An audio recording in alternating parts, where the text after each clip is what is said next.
a Disney World employee helping two young girls whose parents had died. I have one moment that stands out above all the rest. I was waiting for someone to ask me this question. It's the reason I left a good job as a VIP tour guide and moved to the character department. I was working City Hall one day when two guests came in with two little girls. One was in a wheelchair, and the other one looked like she had just seen death. Both were cut and bruised, and the one in the wheelchair had her arm in a cast.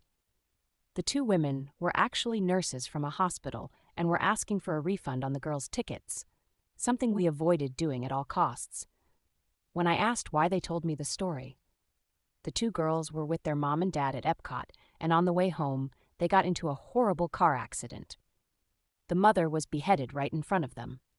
The father eventually died too, but the two girls didn't know that yet. They were from overseas and had no money and no contact information for anyone they knew. They were bringing the tickets back to get the girls some much-needed money to help get them back home. My heart absolutely sunk. If you had seen these girls, you'd know why. They were truly traumatized. I refunded their tickets and got permission to be their private tour guide for the rest of the day, which they were not expecting.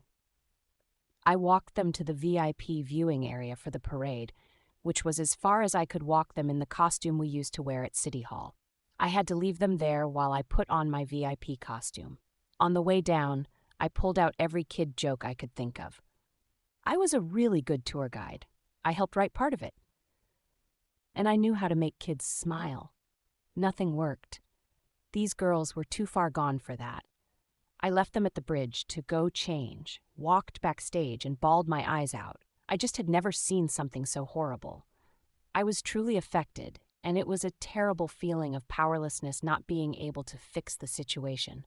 When I came back, I brought them to get ice cream, take them on rides and stuff, but they never smiled, not once. The nurses were loving it and were trying to get them into it, but it just wasn't working.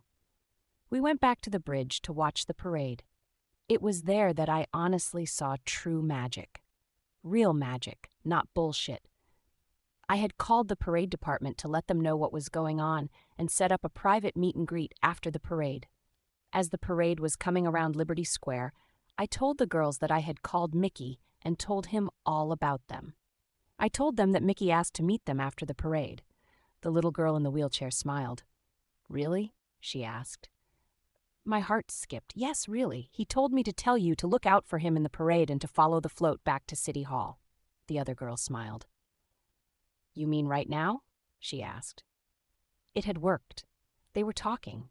Not laughing, but talking. It was the first time I had heard them speak. Every single parade performer came up to them on the bridge and told them to look out for Mickey. Every one of them told them that. When Mickey's float came up, Mickey, who was attached to a pole at the top of the float, managed to turn her body sideways, look down at the girls, and point towards Main Street. That was all it took. The girls were excited now. They had forgotten about death. They were lost in a magical world, and I couldn't believe I was watching it unfold in front of my eyes. We followed that float all the way back to City Hall, singing Mickey Mania the whole way. Back then, City Hall used to have a VIP lounge behind the desk that was for privacy during difficult situations or to host celebrities. I took them in and showed them the book where all of the autographs were. They were eating it up. The girl who was Mickey that day got down off her float and, without even taking her head off, walked up to me backstage and said, "Let's go."